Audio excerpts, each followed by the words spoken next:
Welcome back to another team preview video. Yeah, we're doing a lot of these. I'm Casey Campbell, and you know that's Nathan Solomon from the Podium Finish. How's it going? Doing well. We've got a lot to talk about today, don't we? A lot to talk about today, a lot of news, because today we're going to be talking about Stewart Haas Racing.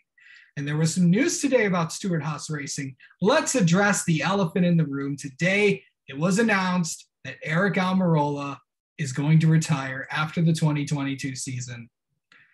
And also Smithfield will be back on the car this year. So one last run for Eric Almirola before he retires from NASCAR. Your reaction? It's kind of a big announcement. I don't think I necessarily saw it coming, but at this point, I just like to announce I'll be driving the number 10 car in 2023. No, just kidding. No, I mean it caught me off guard. I kind of didn't really expect that. I mean, Almirola's 38. I guess that's kind of like, you look at a lot of other sports and you think about, 36, 38, that's a kind of a prime retirement age. But in NASCAR, you see a lot of drivers kind of go into like their low to mid 40s. So it's a little early for a lot of drivers, but he explained his reasons, and obviously you can't blame him. He wants to go home and spend more time with his young kids. And that's certainly, I think his kids are around 9-10 years old. And, he mentioned that, the window of like before, I think he said in his video, like, that the window of 3-4 years where dad's still cool. So again, I obviously don't blame him, and he'll be missing NASCAR for sure, but after this year, of course. Yeah. I mean, Tom Brady's 45, and he's still going at it. Yeah, I think he'll be 45 this year. Yeah. He ain't leaving anytime soon. So there you go. Yeah, so it's going to be an interesting year for Stewart Haas, knowing that now that the team is set with Eric Almirola's plans, but now there's all these other teams out there. It was not the best year for Stewart Haas. I'll just say that right now. But let's talk about Stewart Haas, and then we'll break down all the drivers, as we just said. What do you think going into Stewart Haas Racing? Let's just talk about last year. What just went wrong? Yeah, I mean, Ford had a down year altogether. I mean, of course, the parts freeze was really the main issue there. I mean, you look at Penske outside of Ryan Blaney, Penske really underperformed. I mean, Logano and Keselowski were 15th place cars all year, and Matt DiBenedetto was a 20th place car. So it wasn't really just Stewart Haas as a whole, but Penske did seem to find a little bit more success. They got to victory lane, I think it was 5 times in the Cup Series. Stewart Haas only once. Ironically, with Almirola at New Hampshire in the slightly shortened race there by like 10 laps. Yeah. So again, underwhelming year. I know Tony Stewart said something kind of towards the middle-ish end of the year. I'm kind of paraphrasing where he said, like, this is, a byproduct of what happens with the part freeze. We kind of knew something, this could happen. And at this point in the season, there's no way that they can really catch up. And of course, that's as of when he said that. So underwhelming year, new car, though. I think it'll kind of even out the competitive balance, if you will. So, I mean, this is a time where they kind of, I guess, have to shine. They had a good year in 20. They had a pretty good year in 2020. They had a good year in 2018. So it kind of comes and goes a little bit with them. So I mean, I'm sure they'll be better this year, but it's so hard to gauge anything with the next gen car. Interesting. We'll get to that. I'll tell you after. So let's talk about the driver. Let's just talk about Eric Almirola for a second, since we were just on him. He won last year, one race. Going into this year with today's announcement, and of course, a new crew chief with Drew Blickensderfer joining the team. How do you see the 10 team in one last ride or a last dance type season? What's that going to be like? Yeah, I mean, I don't think Stewart Haas can really get much worse than they were last year. I mean, again, I think the new car will play to their advantage based off of how they performed last year. In Almirola, he's, Drew Blickensderfer's been his crew chief before over at Richard Petty Motorsports. So there's not really going to be much of a learning curve there between him and his spotter, Joel Edmonds. So I feel like they'll be able to click right away. As, I think we mentioned before, Mike Bugaravage is moving into more of a leadership role with Stewart Haas. So, I mean, really, it's hard to have expectations for Almirola this year, knowing that he's leaving. Like, there's nothing, he's not racing for like another year on a contract. Like, I mean, he kind of did that last year, even though he didn't have a very good year. We knew he'd be back as long as Smithfield came back, and Smithfield's going to sponsor nearly every race for him in 2022. So again, I don't think there's many expectations for him. when you're in a premier organization like that, of course, the expectation is that you're going to make the playoffs. And I think that they have the equipment to do so. So, I mean, I'd love to see him get another win. There's a handful of tracks that he's really suited at, like Phoenix, New Hampshire. He's always ran pretty well there. Finally got it done, this past summer. Then of course he's a very good super speedway racer too. So, he's contended for the Daytona 500 several times before. Would have contended in 2021 if he hadn't gotten wrecked there on like lap 11 or 13 or whatever that big one was right before the weather delay. So I think he'll go out and contend to win some races. I think it's a pretty fair bet to win the Daytona 500 just with his super speedway experience. So I think he'll have a better year compared to last year. But again, hard to really give him hard expectations outside of making the playoffs for someone that's going to retire after the end of the year. Absolutely. Let's talk about Kevin Harvick for a second. He had probably out of the four, we know he didn't win, but he still had a really consistent season. And we all know what happened to him towards the end of the year. But let's talk about what Kevin Harvick is going to do this season for 2022. And there's got to be some, and is this a year where he bounces back and have the vintage Kevin Harvick year? I think so. I mean, you look what he did in 2020, won 9 races. I mean, I know he didn't make the championship 4, which kind of sucks, but that's a byproduct of the playoff format that we have. So yeah, I think he's gonna have a huge bounce back year. I don't know if it's gonna be a 9-win year, but to your point, he was pretty consistent in 2021. I mean, a lot of times he's kind of just a 5th to 7th place car. He contended for some wins. Could have, should have, whatever you want to call it, won Bristol in the fall.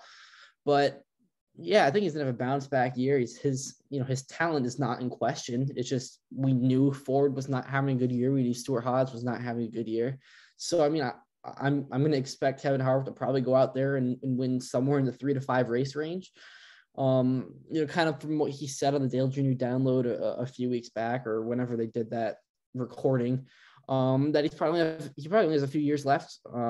But he's still kind of in the prime of his career, if you will, just in terms of talent. We're not really seeing a talent regression for him. So I feel like he'll have a really strong bounce back year. And, honestly, like, he's due to win another title. I mean, he's been so successful in his career. I'd pick him as a championship 4 favorite for sure. Yeah.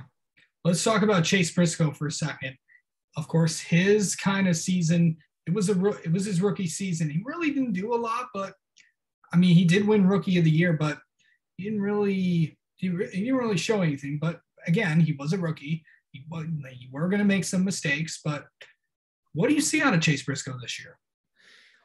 I think towards the end of last year, I started to see a lot more potential out of him. He kind of really started to blossom there a little bit in those last 12, 14 races. And he started to really run a lot better. I think it kind of started to turn a little bit at Road America when they went into that little bit of a road course swing. I think he had a pretty good run at Road America. I think top 10, I'm almost certain he was top 10 at Watkins Glen. Obviously had a chance to win at the Indy road course before his little issue with Denny there on that final green white checkered. And I forgot off the top of my head which tracks they were, but he had some top 10, top 15 runs going there before just, some things kind of out of his control happened. I think they had a loose wheel somewhere in there that kind of ruined his day. I think maybe he got in the wall once or blew a tire or something, but he started to develop a little bit of consistency towards the end of the year. And I remember him saying in his Rookie of the Year, I guess, Zoom call or whatever, right after the season, that I think something that changed for him is he just raced with, like almost like a little bit more aggression. And I'm kind of paraphrasing him a little bit here, but he said earlier in the year, he wasn't racing his guys as hard. He was, I guess, afraid to test some of the limits of the car. And he said, I think one of those first moments for him where he kind of realized that, he kind of can push the limits of the car a little bit was week 3 or race 3 at Homestead, where he was afraid to run up against the wall, and he runs up against the wall, hugging that top groove there later in the race. He's the fastest car on the racetrack. So towards the end of the year, he said that his controlled aggression, if you will, started to pick up, and he started to trust his talent, trust his driving ability, trust the car. And he started to see better runs, even though if the final position doesn't tell the whole story, because again they had some bad luck towards the end of the year. Yeah, So let's talk about Cole Custer for a second. I know the didn't get a chance to go to victory lane this year. He did in 2020. Last year. He, of course, did in 2020 at Kentucky. But what do you expect out of Cole Custer this season? Yeah, this is a big year for Cole Custer. I mean, outside of his win at Kentucky in 2020, I mean, his first 2 seasons have been pretty disappointing. And I think you can agree with me here. I mean, he had those 2 races again in 2020. He won at Kentucky. He contended for a win the race before at Indy, where off that green white checker there, he pushed Harvick to the win. I think he finished 3rd behind Matt Kenseth, but he's been pretty disappointing. I mean, he's kind of been like a 25th place car all year in 2021, and this is a huge year for him. I know he's got funding. I don't know how clear his contract is going forward, but I mean, this is a really big year for him. I think he has to start to work on making that next step, or whenever his contract expires, he could be out of a ride because there's a lot of young talent. I mean, you look at the Xfinity series, even just outside of Ford, there's so many talented drivers that are, cup caliber drivers at this point who loved and kill to have that ride. So huge year for Custer. I mean, that's the guy I'm really looking out for the most at Stewart Haas. Because if he can't take that next step, then he could be out of a Cup Series ride. Right. Let's shift gears to Xfinity. Stewart Haas has made some news on the Xfinity series side of things, with the partnerships that they've had, of course, with partnering with the Ryan Sieg team, as well as SS Greenlight with Joe Graff Jr. We knew that Chase Briscoe and Cole Custer are going to run some Xfinity races this year, but also mainly Riley Herbst will be back in the 98. Of course, as we know, that car did not perform well last year, according to 2020, when Chase Briscoe was in there. What do we expect out of Riley Herbst, and what do we expect as a whole out of Stewart Haas and all their partners? I think for Riley Herbst, it's kind of a similar situation as Cole Custer's in on the Cup Series side. I know this is Herbst's 2nd season with Stewart Haas, but his 3rd season full-time in Xfinity as a whole. In 2020 was with Joe Gibbs Racing. But again, kind of a big year for him. I mean, he's been super underwhelming again. Like, I know he made the playoffs, but there hasn't really been many instances where he's contended for wins. And like, you look at what Chase Briscoe did in 2020, I think he won 9 times. Like, it's the same equipment. Like, there's obviously like a major talent difference there. So, I think he's got to find a way to get to victory lane, at least show he has the potential to win. He's got to take care of his stuff more.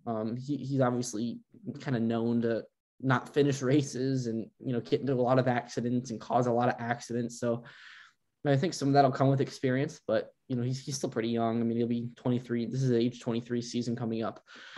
So, I mean, I'm kind of looking at him to start to really take a step forward, because he didn't take a step forward between 2020 and 2021. If he has another similar season as those 2 years, and I think it kind of shows that maybe he's already kind of reached that plateau of his career. And, I don't know if he'll ever be a Cup Series driver. So I think he's got to show Stewart Haas, got to show everybody that he can win. And then with their affiliates, I don't really know what to expect. I mean, they're all new to this affiliate system, if you will. I think their equipment's going to get better. Of course, there's going to be some of the parts from the old Cup car that'll be going to all those teams, because that's just, that's one of the things NASCAR can do. Xfinity teams can use old Cup parts now that we're transitioning to the new car. So I think those affiliates will be better, and they'll give places where Custer and Harvick and Briscoe, or whoever's going to run Xfinity races, Ryan Preece, they can do so in competitive equipment. So I mean, look for them to take a step up. I don't know if they'll be like winning races. I think Ryan Sieg could. His team, they kind of have the most speed to start with compared to all the other affiliates, but I'm not sure where they're going to run this year. Yeah. Okay, so overall, let's just talk the Cup team for a second. What do you see out of Stewart Haas this year? How do you think they'll do? I see at least 2 to 3 playoff drivers. I'm not sure if Cole Custer can make the next step to make it into the playoff, but I can certainly see Harvick winning a couple of races and making it into the playoff. I can see Almirola winning, I can see him winning the 500, or like going to Phoenix and winning there, or even going back to Loudon and win. What's that? But that would be fun if Almirola won the Daytona 500 in his finals. Hey, like I could see it. I mean, you look what happened in 2018. Yeah. You know, he could very easily won the 500 then before, you know, his incident with Austin Dillon took place. Chase Briscoe, he's a really good road course racer. I don't think enough people are talking about that. Like I said earlier, he contended and had really good runs on road courses. So like I could see him winning like a Road America or like Watkins Glen or something to get into the playoffs, or maybe even Coda. I mean, we kind of forget we got to get used to having a road course early in the year still. So I could still see him stealing one at a road course, or if he just finds a little bit more consistency or whatever, and builds off the momentum from last year, I could see him getting in. Yeah. All right. Well, that's going to do it for this team preview as we looked at Stewart Haas Racing. We'll talk to you later on to look at more teams as we head into the 2022 Cup Series season.